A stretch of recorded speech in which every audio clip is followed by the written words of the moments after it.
Hello guys, welcome to the Project Kayfabe. I'm your host Curtis, and today we've got Sabu. Hello Sabu.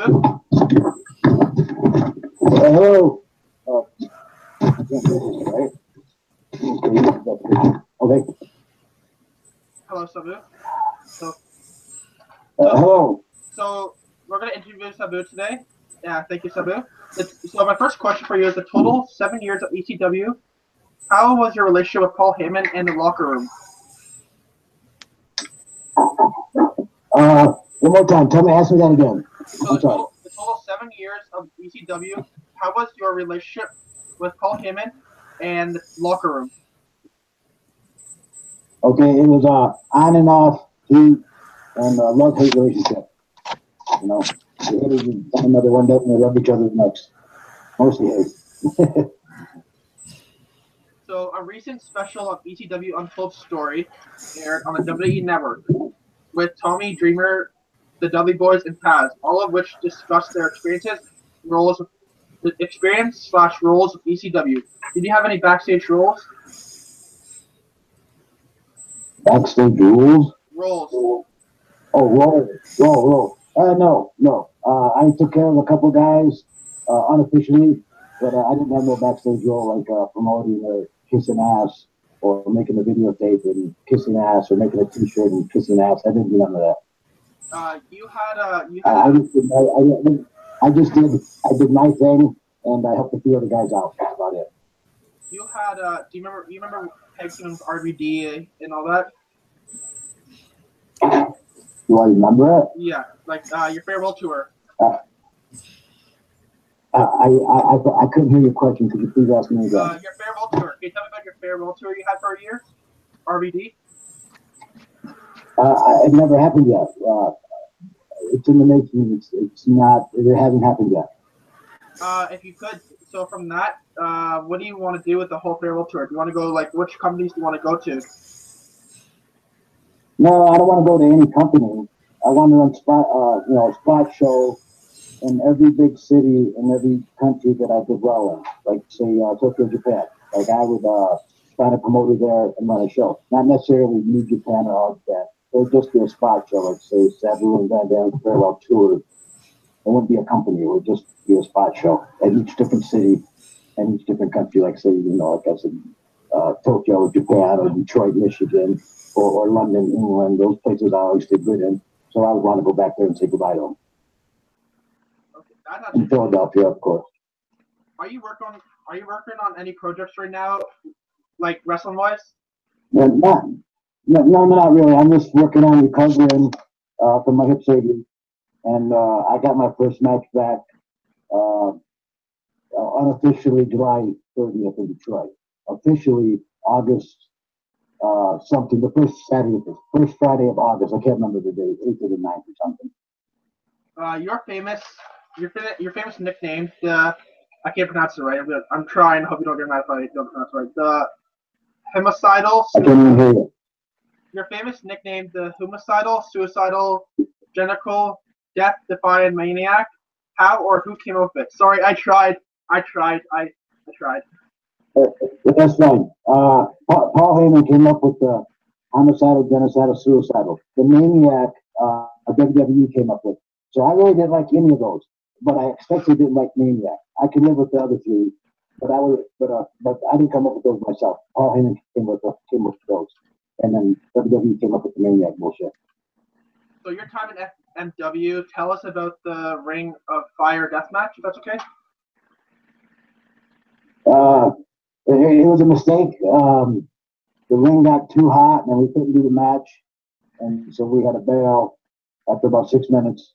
And Marco got burned up, but he didn't get burned up by the fire. He got burned by the heat because he was close to the fire crawling out. But it was a bullshit match. But it didn't happen. After 6 minutes, it got too hot, and they had to jump out of the ring. Can you tell me about your feud with John Cena? No, there really wasn't one. There was, I think, one match and a couple run-ins. Any feuds? It wasn't, to me, it was a blink in my eye. It wasn't a run. Any feuds you liked in ECW? What's that again? Any feuds you did like in ECW? Did I like ECW? Yeah, like any feuds in ECW that I you can't like. remember. I'm sorry. One more time, say it. Any feuds in ECW that you liked?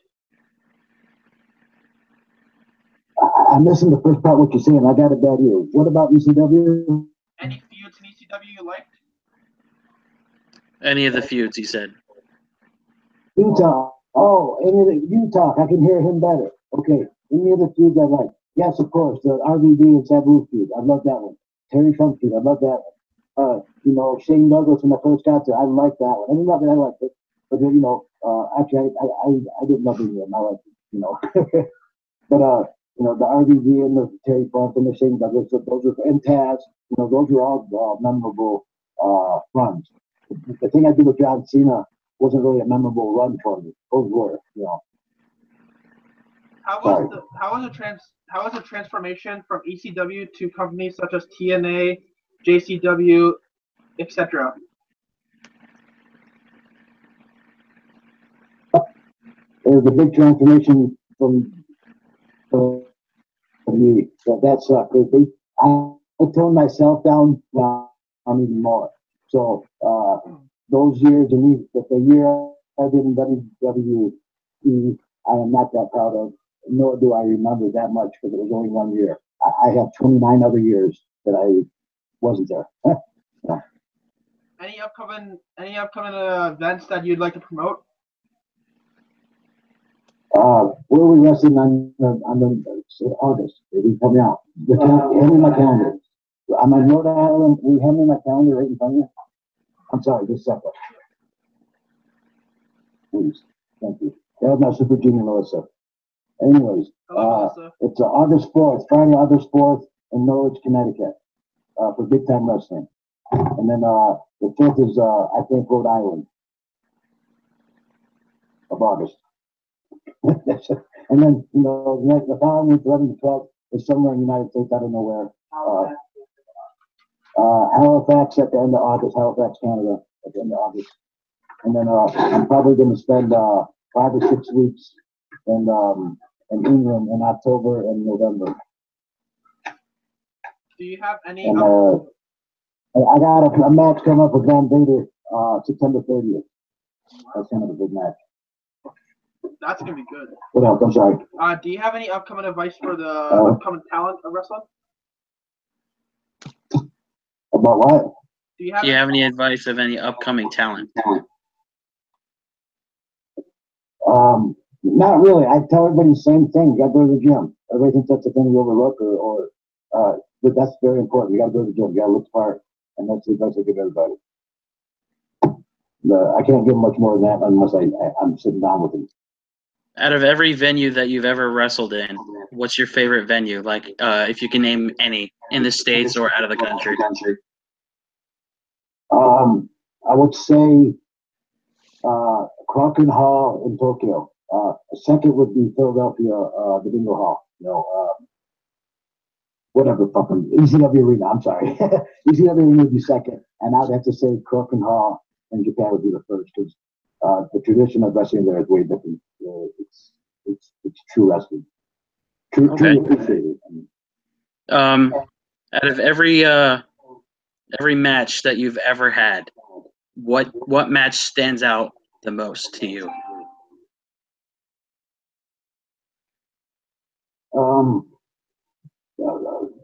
You know, a lot of them, they all kind of stand out there. You know, I get a lot of, you know, people talking about the barbed wire match I had with Terry Funk, but I had other matches with Terry Funk that were even better than that match. But that one seems to get the most. But I don't know. I like all of my matches. You know, I had a stretcher match with Van Damme is very memorable to me, but not many people seen it. I even had a match with him in Detroit in front of about 25 people. It was one of my better matches my whole life with nobody seen. You know. Right. So what was it like being in the ring with your uncle?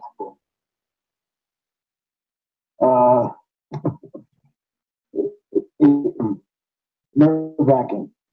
Yeah. He was so critical of everything I did that I was afraid to make a mistake, but I wasn't because he said, you know, make the mistake, let me slap you and then learn from it. And so that's what I did. I didn't make the same mistake twice. I didn't. I made many mistakes once. I didn't make them twice. Who got you into wrestling? Good. Who got you into wrestling? Well, my uncle was the Sheik, so I watched him growing up. So I guess, I got myself into wrestling. He just owned me, you know. I guess I got myself, you know. But of course, I tried to follow his footsteps, so I cheated, you know. How's your relationship with Paul Heyman now? If there's any relationship at all? No, there is none. Really, like I tweeted him a couple times, he didn't respond. So no, there is none. Like, I don't think there's Right. real bad blood. He knows he's a cocksucker. I don't have to tell that.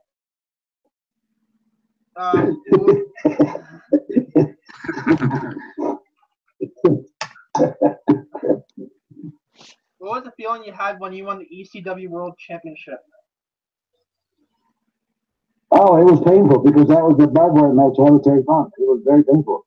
It was so painful I couldn't. Was that the match that you tore your bicep? Yes, I had to get 150 stitches in my arm in the dressing room with a fucking foot doctor. And he goes, I saved lives. I said, you're a foot doctor. He goes, well, I'm going to save your life. You know? It was probably one of the most gruesome injuries I've ever seen. Yeah, it was one of my bad ones. What was your reason for your departure from ECW in 2000? I had a meeting with, I wasn't getting paid for a little while. I was getting short here and there. Then eventually, all my checks were bouncing, and I didn't realize it for a couple months until there was no money in my bank account, but I had a handful of checks. So I had a meeting with Kevin Sullivan, J.J. Dillon from WCW, and I said, boom, boom, boom. Okay, I'll come work for you guys tomorrow. But first, I want to take the contract to my hotel room and read it. And they said, why don't you just sign it? I said, because it was for a lot of money. And I go, no, I want to read it. But really what I wanted to do was tell my mother first. But when I called my mother, she had a heart attack on the phone before I could tell her because my dogs got her all excited because someone was at the front door, the phone was ringing, and my dogs were barking, and she panicked and had a heart attack. So I couldn't tell her. So instead of just signing it and giving it back to Kevin Sullivan and J.J. Dillon, I just flew home to my mom, and then I went to the hospital, and she was in ICU. So there was nothing I could do. So I called Kevin Sullivan on the phone and said, from Michigan, and said, okay, I'm going to fax you over the contract. I just signed it. And he goes, forget it, too late. We're already being sued by Paul Heyman. In a matter of 6 hours, the word got out that I was going to sign, and he jumped in and said he was going to sue them. So they said, fuck off. Wow. Tell us your journey through ECW. If then and there, it would have been too late for them to say they're going to sue me and for me to lose it, you know. But for him saying they were going to sue, for Paulie to say he was going to sue WCW, they got scared. He didn't sue them. He just threatened to, and they got scared, so they backed off. Can you tell us your journey throughout ECW, throughout your career in ECW? Can I tell you my journey? Yeah, throughout ECW. Yeah, because ECW wasn't, in the beginning, it was a once a month match, and I was doing weeks and months in Japan every day. So I'd come home and do one show in Philadelphia. So that wasn't my life. So everybody thought ECW was my life. It wasn't. It was a small part of my monthly earning, you know, and it wasn't even that much money. So for the first 2 years, you know, it wasn't my first priority. My first priority was Japan because that's where I made my money. So the years it didn't get to be my first priority until about 5 or 6 years into it, you know. What was it? So you've accumulated a lot of. Sorry, go ahead. Nah, I don't do none. Okay. So you've accumulated a lot of injuries throughout your career, from messed up neck to broken ribs, so on and so forth. Do any of those injuries still affect you today, wrestling? Yeah, my sign comes on in the back. Please forgive me. Yeah, my neck bothers me now and then. I had my hip just replaced. I need my shoulder probably replaced. And, you know, a few other things, broken ribs in the back. My back still bothers me. Can you tell us the difference between the product of ECW? I mean, from like W to TNA, like when you transfer from ECW to TNA. I'm sorry, I couldn't hear you. Can you tell us what? Can you tell us? I'm sorry. Can you tell us the difference between TNA when you worked for TNA and ECW? What the difference was?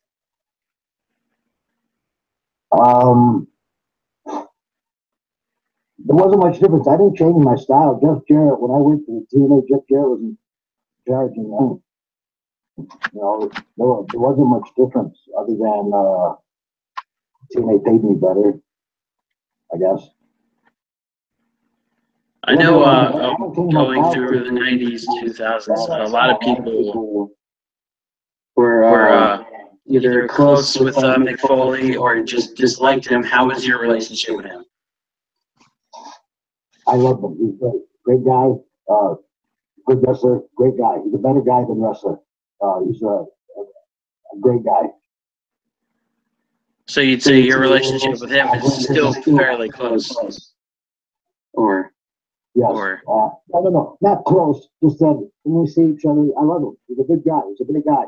But we're not that close. He's not my, he's a very, very, very good friend. He's not my best friend. I'm not going to lie to you. I'm not going to fool him. But he's a great guy, and he knows he is. And I don't have to say why. He knows why. Yeah. Okay.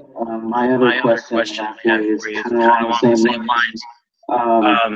Obviously, there being WCW, WWF, WWE legends. Were you close with any of them through your ECW journey? Like, did you talk with any of them, like Dusty Rhodes or Savage or any of them? No, Terry Funk, Dory Funk, Abdul the Butcher, Stan Hansen, I guess,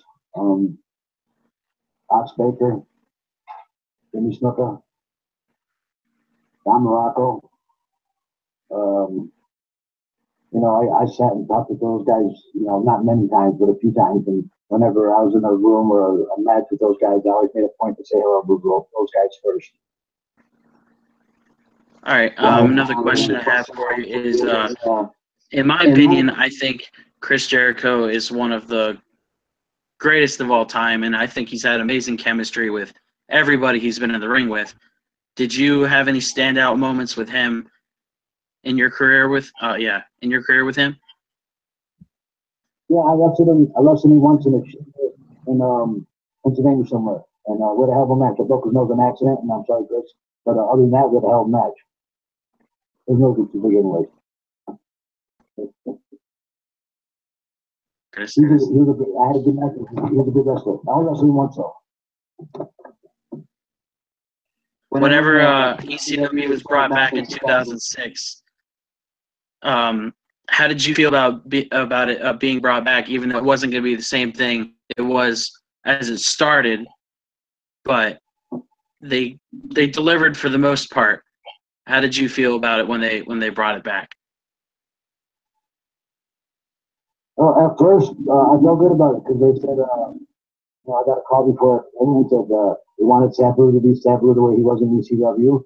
We don't want to change him. We want you to be you, and that's that. And the first few matches, it was like the first 2 months, it was like that. And it slowly the promos changed. It wasn't ECW, it was WWE with Sabu and a couple other guys. Right. What was the question? I think it was meant to suck. So. Any feuds you wish you had in WWE? Any feuds you wish you had back in ECW that you didn't get to have?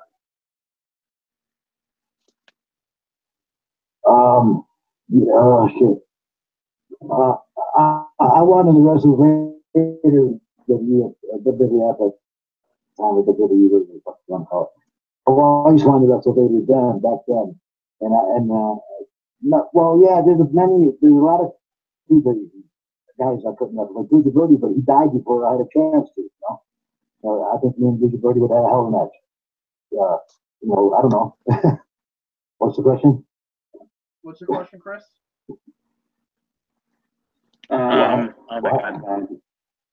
I just had it and I lost it again. I'm sorry.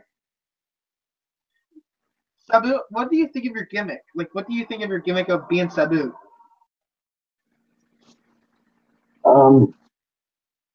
It's not a gimmick to me. My real name, my mother named me Terry. My uncle named me Sabu. They both, to me, God-given names. I respond to both. I mostly respond to Sabu because I like that one better. And it's not like I named myself that. My uncle named me that, so I consider that a God-given name. If I was to pick a name, I'd pick Sabu over Terry. Now, to me, it's not a gimmick. I'm just doing what I'm not. One day, my uncle says, you're not going to be you no more. You're going to be Sabu the Elephant Boy. And I go, like, what is that? He goes, it's when I'm not watching, that's the way you're going to wrestle. So I used to, when he wasn't watching me, I wrestled a little bit different. When he wasn't watching, like, speaking different moves, I had no idea to see because he's coming up to him. Now he says, now when I'm not wrestle as if I'm not watching. That's what my gimmick of Sabu was. There wasn't no blueprint. It was just whatever I had in me, what I would do when he wasn't looking. Now I got to do it while he was looking. Now, I know we talked about this I don't know if you understand that. I understand. Now, I know we talked about this personally, but I'm going to go back to it again. Can you tell us about if you got kicked into the Hall of Fame? If you're the first ECW legend into the Hall of Fame? What's that again? Chris, I'm not in the Hall of Fame. Oh, no. Can you tell us if you were in the Hall of Fame? Being the first ECW legend, can you tell us about that? No, I don't know what you mean, but I wasn't offered. If I was to be offered to go into the Hall of Fame or whatever, how would I feel about it? Yeah. Is that what you're saying? Yes. Asking? Yes. Okay. Like I said before, I think it's a fake Hall of Fame. I would accept it if I was dead broke because I would take it for the money. Because that's all it is. It's another payday for me, and it'd be another payday for them. That's all it is. There is no honor in it. There is no honor in the WWE Hall of Fame. There is no honor. They don't honor wrestlers. They bring in the wrestler the year to make the money. They don't do it to honor the wrestler. They're not doing it for him. They're doing it for them.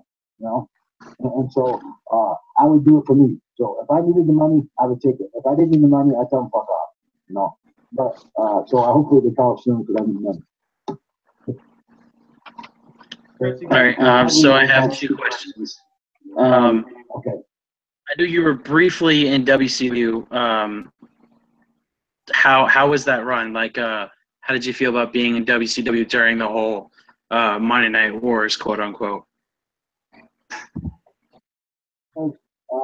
My shit was still new to those guys there, especially Eric Bischoff. And they said to do my stuff, but they didn't really know what my stuff was, the table shit and all that. So, it was a little bit difficult because they didn't help me with it. They didn't get me a table and chair and help me tell the guy who I'm wrestling to fucking shut up and let me do my stuff. It was a kind of a battle, so it wasn't that good. But then after I left, they caught on with Eddie Guerrero and Dean Malenko and those guys. They caught on after I left. How to use guys like us. Right. Okay, and the second question I have is, with today's product, whether it's WWE, TNA, New Japan, so on and so forth, do you think there's anything missing from today's wrestling opposed to when you were coming up? I'll be honest. I don't really watch it. I just if there's a match on and it looks good, I'll watch it. If it doesn't, I'll change the channel. I don't study wrestling like I used to. When I was younger, I never really watched wrestling. I studied it. I didn't watch the angles. I studied moves and studied the body movements and how they did things and how I could do it better. That's what I watched. And so now, when I watch wrestling, it's because I want to see a good match. If it's not a good match, I change the channel. What do you think about Kurt Angle coming back? Go ahead. I don't. He's coming back. No. He left. Yeah, he came back as a manager. What do you think of that? I don't think of it. I don't. Were you ever offered? Were you ever offered contract with WWE recently, or maybe a few years ago? Again? No. Not bad enough. So, no. Chris, you got any more questions? Let me go ahead and ask another one. You're also Iron Sheik. Now, this could be interesting for you. Look, stop. My uncle is not the fucking Iron Sheik. Come on now. I'm sorry, I got mixed up. Are you an asshole? No, I'm sorry. Don't get mixed up. I'm doing this as a favor to you. Don't fucking do that to me. Say that again now. Would you ever wrestle Iron Sheik if you had a chance, or did you ever? Yeah, I wrestled the Iron Sheik and the Sheik one time in northern Michigan. It was me and this island guy, something Fiji something. He was a Jimmy Snuka ripoff. And me and him wrestled the Sheik and the Iron Sheik. It was like a squash match. I didn't get no moves in. They just beat me up and threw me. If the Iron Sheik is not my uncle, you know, you got to get that straight. I thought you knew that. I just had a long day today. Chris, you got any more questions? Okay. Yeah. How is your relationship with JCW? There's none. We don't talk. No. He just we don't. I don't talk to him. You know. I just don't talk to him. No reason why or why not. I just don't. Besides projects, is there any goals that you're going for right now? Like I know you said the farewell tour is up and coming. Do you have any goals that you're chasing right now, or are you just kind of just going day to day with your career right now? Well, day to day with my recovery, because I'm still not. You know, I just had hip surgery and my shoulder's pretty bad, so I'm kind of I'm recovering from that, and then after I get my match in August, then I'll start thinking of the things bigger. Actually, what I really would like to do before I die and end my career is wrestle Brock. It doesn't have to be in a WWE ring. It could be anywhere. It's you know, it'd be up to him. You know. And what I'd like to wrestle him even again. What kind of match would you like to have with him? Just a match. Whatever he want, I would do. But if it was up to me, you know, of course, you know, ECW style, hardcore sort of style match, but not trash cans and crutches and bullshit. You know, chair, table, and maybe a nail in the eye or something like that. But no more than that. You know, whatever we could. You know, not even a ladder. Me and him don't need a ladder. Just a chair and a table, and that's it. Not even that. All we need is a ring. Hardcore wrestling is not a fucking object. That's extreme. People confuse me with extreme wrestling as being an extreme wrestler. I'm not an extreme wrestler. The extreme wrestler, to me, uses fancy gimmicks. A hardcore wrestler, his body is the weapon. You know, in hardcore wrestling, you reach a point of where you turn into an animal to where it's hardcore. You'll eat this guy alive. You don't need a gun to shoot him. You are the gun. Extreme wrestling would be like, you know, a barbed wire baseball bat. You know, a ladder under the ring. That's bullshit. You know, how do you find that stuff in a regular wrestling match? But you would find a chair and a table in a regular wrestling match. And hardcore is what you make of it. You become hardcore. You don't start hardcore. You become hardcore. Sorry. All right. One more question that I have for you is: have you done any work with CZW? Yeah, I wrestled for them once in Philadelphia. I wrestled for an acid, and then I wrestled for them once in Italy. And I can't remember who I wrestled there, but yeah, I worked them a couple times. And how was that experience? It was all right. It was a kind of ECW ripoff, but I didn't care because you know, it was a payday, and you know, I don't care. I started at independence, and I'll stop dying independence. So ECW was a independent, you know. So you know, I'm doing a podcast. Hold on. Okay. Yeah, I'm doing a podcast. Hold on. Curtis, do you have any more questions for him? Yes. Did you ever have the chance to win you got the chance to win the TNA World Championship, right? No, it was a TNA champion. No. If you did win it, what do you Do you think that would have been a better accomplishment than the ECW championship?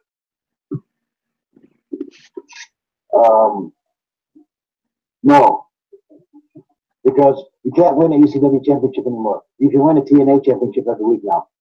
You can't win an ECW championship anymore. So that means the ECW championship is more prestigious and more honorable to me than one you can win every week. You understand? Yep. You can't be ECW champion no more. So that's more proud of being something I can be in a week if I was there.